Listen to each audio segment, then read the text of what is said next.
What's up mga bro, and welcome to my channel, and thank you kung nanonood man kayo ngayon. Thank you so much kung nanonood, napadaan kayo sa aking channel. And if you want to see more videos about this, click the subscribe button. Yeah, subscribe button, subscribe. Okay. Tatalakayin natin ngayon is about the pipes. So meron akong video na yung review kung ano yung itsura ng Apido pipe. Heat guard kung gusto mo. At yung sound check. So ngayon, ibahin naman natin ang kanyang kakompetensya na si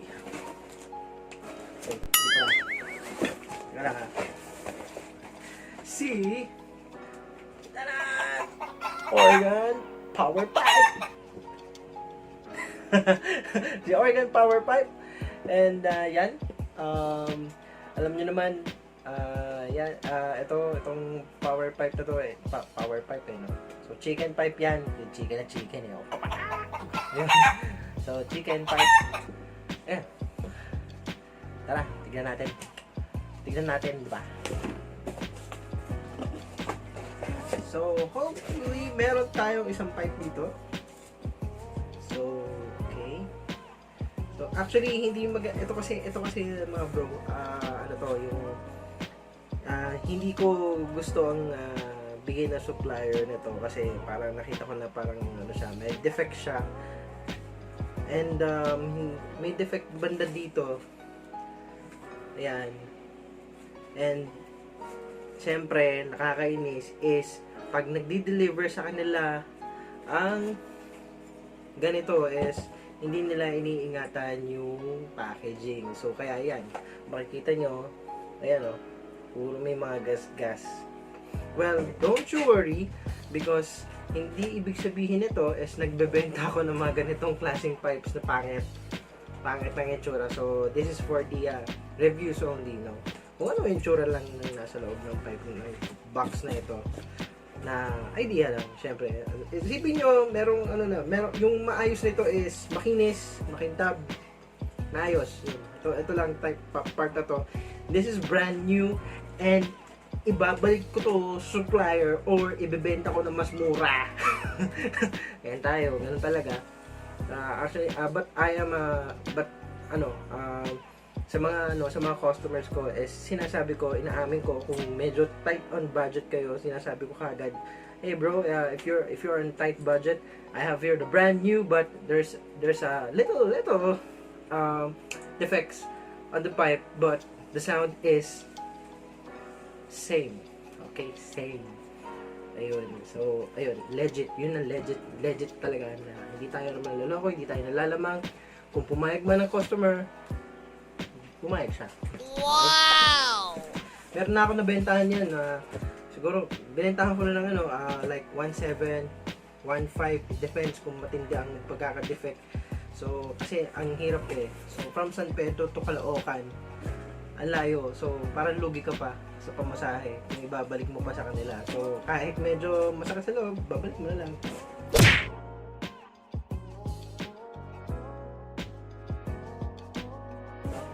Anyways, ano naman tayo. So, nalalayo na tayo sa topic. So, ayan, ito ang itsura niya. Ayan. So, ayan siya. Pwede mo tanggalin itong tatlo. So, alam niyo naman, di ba? Napapalitan to ng muffler tip. So, ang hirap makakiwa ng muffler tip sa suppliers because ang bilis niyang maubos. Ayan. So, ayan, yung mga gustong dumiin. Mga gustong dumiin.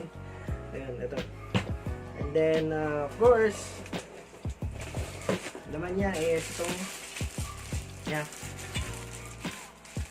kanyang elbow. So, ayan. Yun. Kanyang elbow. Ayan.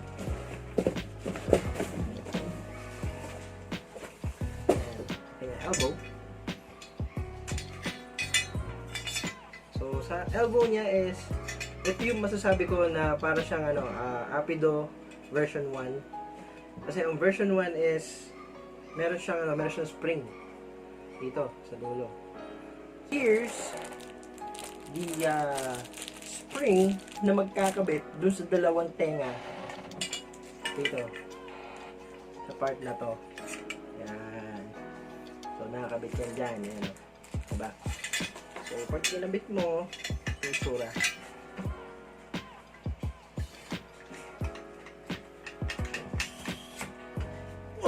Oh yeah. So, ito na siya. Ito na yung tsura niya. Ayan, Ayan. So, yun. So, this is available for Wave 125 and Wave 100. Parehas sila ng pipe. It's just that ito ang pinagkaiba sa pagkakabali ng elbow. So, ano to? Magkano ba to? Ayan. Yan ang matinding tanong dyan. Kasi mga riders natin, mga nagtitipid, talagang, uy, bro, magkano ba yan, bro? Ayan. So, in the market, nagkakahalaga siya ng around 2,200. Oh my gosh, ang sakit. So, 2,200. So, versus versus Rapido pipe. Rapido pipe is, magkano ba yan? Hindi ko alam kasi before kasi ang mura ng benta ko, hindi mura, nasa nasa tamang presyo lang. Pero mga Rapido pipe is nagkakahalaga ng like 1.8. I don't know sa mga kapitid natin diyan mga nasa pwesto kasi because I'm online store. So pag nasa nasa talagang meron shop is like siguro around 2,000. And mas mahal to kaysa sa Rapido pipe. Why? Why, bro? Why is it more pricey than the Rapido? It's because yun na. Sabi nila is mas malaki daw ang elbow na to. Pwede daw sa kargado. Hindi ko alam kung pwede sa kargado kasi hindi ako nagsiset up ng kargado. Binubuhat ko lang is kargado with bigas. Ayun, so okay, let's try. Buksan natin to. So meron akong Allen wrench at bubuksan natin to. Tingnan natin kung anong laman. Baka may ganito sa loob.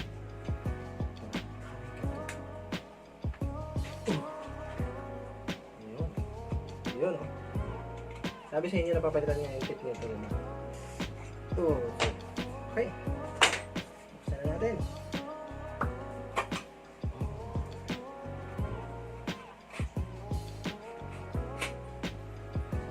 Ito ang kanya ng silencer. Okay. Ano ba nilalaman nito? So, ayan. Let's see, no?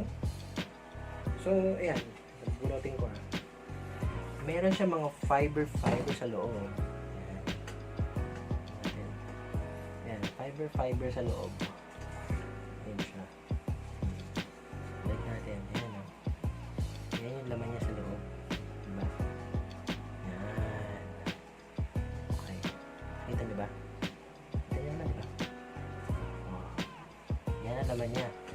So, yun, lagyan natin dito sa loob. So, yan yung parang pagkaano niya, yung pagkalutong ba? Bakit malutong? Wow! Okay, ang init natin. Buti na lang kalbo ko. So, ayun guys. Balik natin. Well, actually, siyempre gagamitin ko to. Kasi, ginalaw ko na, hindi ko na pwede benta to, siyempre. Siyempre, may magtatanong. Ito, real talk lang.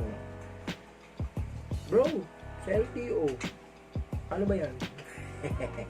Hindi ko masasagot yan, mga bro, kasi sa LTO, pag nagpa-rehistro ka, okay siya. Hindi naman sisitahin. Kasi hindi naman siya, hindi naman siya open pipe, it's a chicken pipe. So, hindi naman siya ganun kaingay. Para sa akin, hindi naman mabakabingit yun. Pag piniga mo lang, doon lang maingay. Pero ito, pag hindi mo pinipiga, hindi mo syempre, hindi ka over sudden sa pagpiga, hindi siya maingay. Kung sakto lang.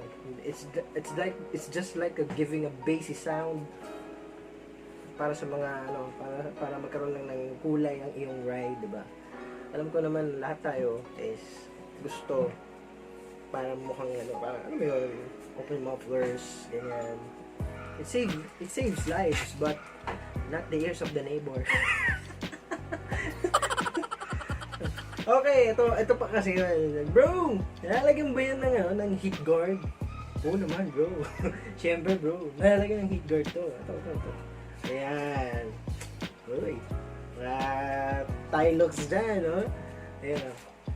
Nalalagyan siya ng heat guard. So, ang heat guard, walang pang wave 125 at wave 100. Pare-parehas sila. Like I said, ang elbow is pare-parehas lang.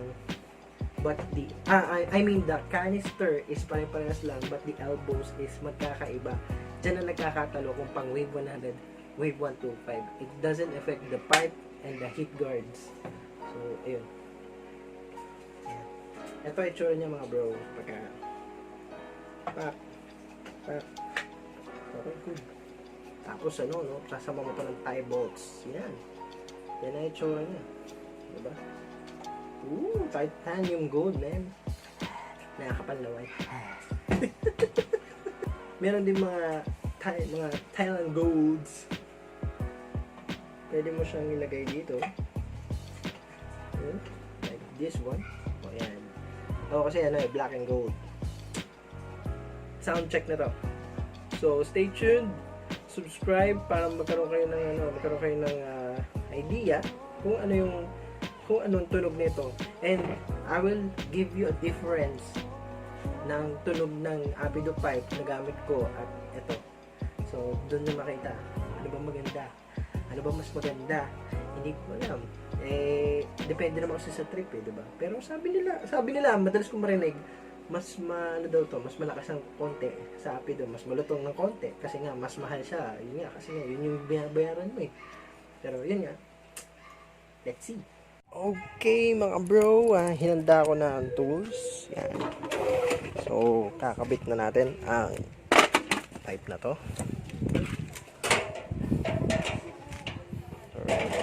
Lalagay natin siya sa aking Wave 100 Alpha. Sige, tara.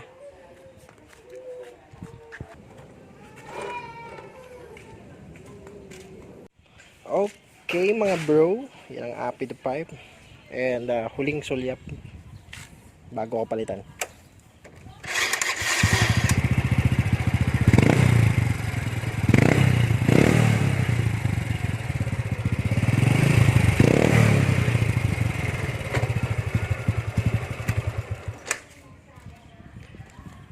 Okay, palitan na natin to.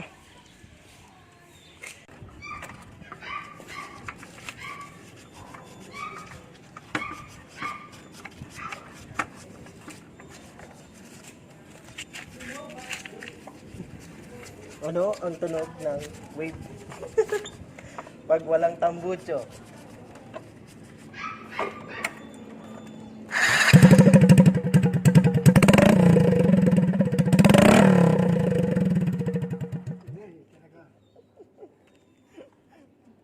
Ito na.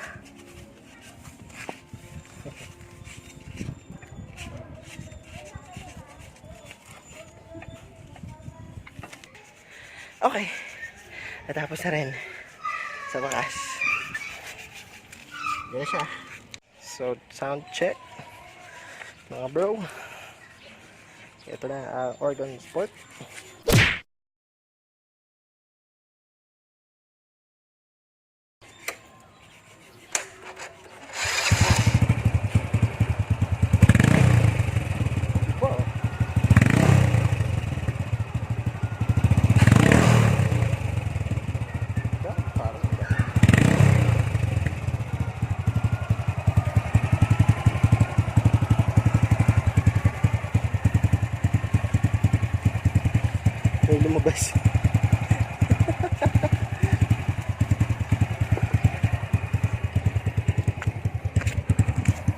Ay, pabomba. Tingnan natin.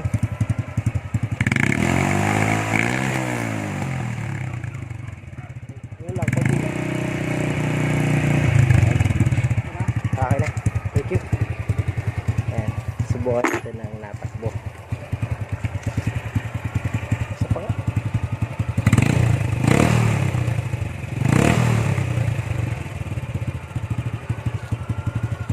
So, subukan natin ang natakbo.